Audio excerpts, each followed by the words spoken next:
The date of my diagnosis was April the 12th, 2021, which happened to be one of my daughter's 25th birthdays. At the time of my diagnosis, I was 57 years old, 1 month shy of being 58. Some of it's a blur. I never had had a colonoscopy, and I was not even feeling bad at all. Got sick in the middle of the night and went back to bed and got sick again. My husband's like, "Are you okay?" "Yeah, I'm okay, I'm fine." I was teleworking at the time because it was during end of COVID, and so things was not unnormal. I could call in and say, "I'm going to get online a little later, I'm not feeling good." And he kept saying, "We need to go to the hospital." I said, "I don't need to go to the hospital, I'm feeling fine." So for whatever reason, a God thing, I don't know, we went to the ER, and he got to go with me, and they did some blood work and did a x-ray, and I'm sitting up in bed feeling fine, and they walk in and said, "We're going to admit you." And I said, "Why?" "Well, there's a mass." And so my head was like, "Is it cancer?" "They're not going to tell you that." And they admitted me, and I was okay. So it was kind of a blur, like, what? I wasn't scared because I wasn't feeling bad, and that was the beginning of the journey. They did surgery the next day and found a large mass and a polyp, or not a polyp, a large mass. They took out 14 lymph nodes. One had cancer, which made it stage 3. I was still feeling fine, so kind of forgot the beginning of the question. Been rambling okay. on. How do you remember hearing it with your husband and your daughter?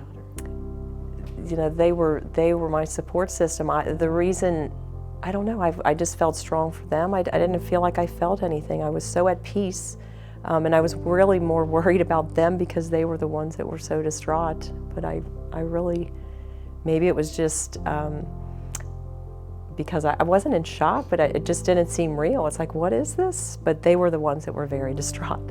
I was pretty peaceful, but I think I was strong for them looking back now. But they didn't really, the morning, so they admitted me and had emergency surgery the next day because it was late in the day by that time. And so I was very peaceful still, but it was just like, kind of like in a dream where you're on the outside and you're watching it happen, but you're part of it, if that makes sense. And I remember this lady coming in and measuring my belly because there was a chance there would be a colostomy, which was like, okay, and telling me how to work it and what it would do and all that sort of stuff. And by the grace of God, I wake up and did not have to have, it was going to just maybe be a temporary colostomy even, but that did not even have to occur. So that's when they discovered the large mass and the 1 lymph node. So it was a very major surgery. I was in the hospital a couple weeks because of some nerve complications that had nothing to do with the cancer. What helped me the most was definitely my faith level, but my outstanding family. I have 4 daughters, or we have 4 daughters, and a wonderful husband and siblings, and just them coming together and being there for their mom, who's always been there for them. But that whole part, as well as a wonderful group of not just lady friends, but just friends of church, community, life, work. They all were just so supportive and brought meals. It was, again, during COVID, so only 2 people could come and stay, so at least 2 people could be there. So my daughter and husband kind of tag teamed, and all my other daughters did their things, and you know, just prayer was a huge part of it, not just by me, but of my whole circle of friends and family. So, and the grace of God. I did. I had home health come. Mostly that was for my leg, and there's a cancer care center here in Edgewood that I took full advantage of, because as a cancer patient I was entitled to 4 free massages, 4 Reiki sessions, so to speak, and I did most definitely took advantage of that. Why would you not? It was all part of the healing process. Several of those I continued on my own afterwards, and still continue to do some things like that. Definitely self-care, meditation, and walking, eating healthy, and just looking out for Sue. My oldest daughter, by the time when I got home, was in a recliner for several months because of the incision as well as the leg thing, and every Sunday she would drop off 7 envelopes, and inside that envelope every day was either a memory, a quote, a story, along with a picture maybe of all 4 of our girls when they were little, or pictures of us that were just old. Not just pictures, but wonderful sayings, and I've put them in an album with the picture and the quote every day. And not too long ago, I just sat for hours and just reread them.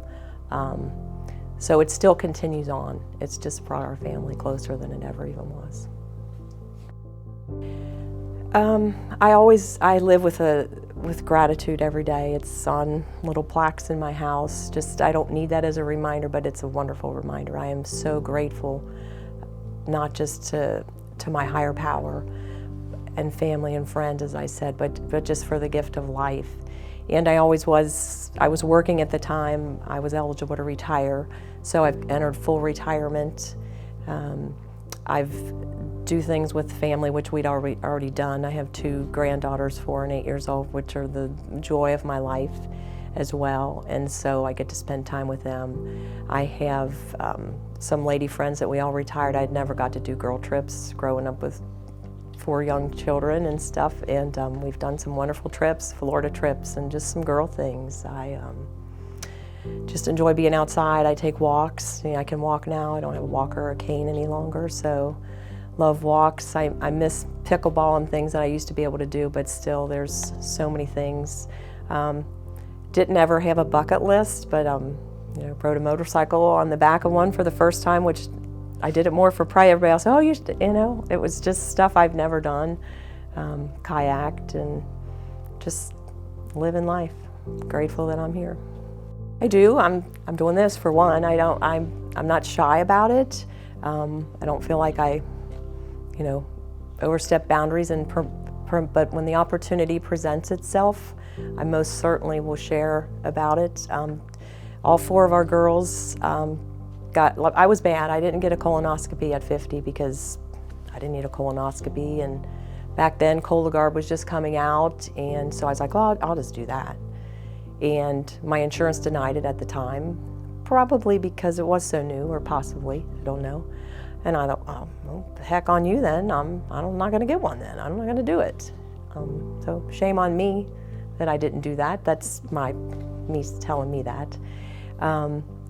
So I will share that like I am now. All 4 of our girls and my husband, he was in his later 50s as well, and he had never had one, so he went and got one, and everything was great. All 4 of our girls who were between ages 21 and 31 got it. Their colonoscopies. In fact, our youngest, who was 21, had 4 polyps. And it doesn't mean that you have to be 50 or older. Gratefully, everything's fine with it, but she's on her own radar. The awareness that it has brought to me and my family and friends that's what it's done. Take care of yourself. Be preventative. You don't wait till something doesn't feel right, because nothing felt wrong with me, and it was there.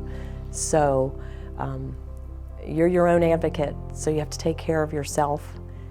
Do preventative things. Definitely get your screenings. Just the other day, my brother-in-law, who's my age, I said, Ron, did you ever get your colonoscopy yet?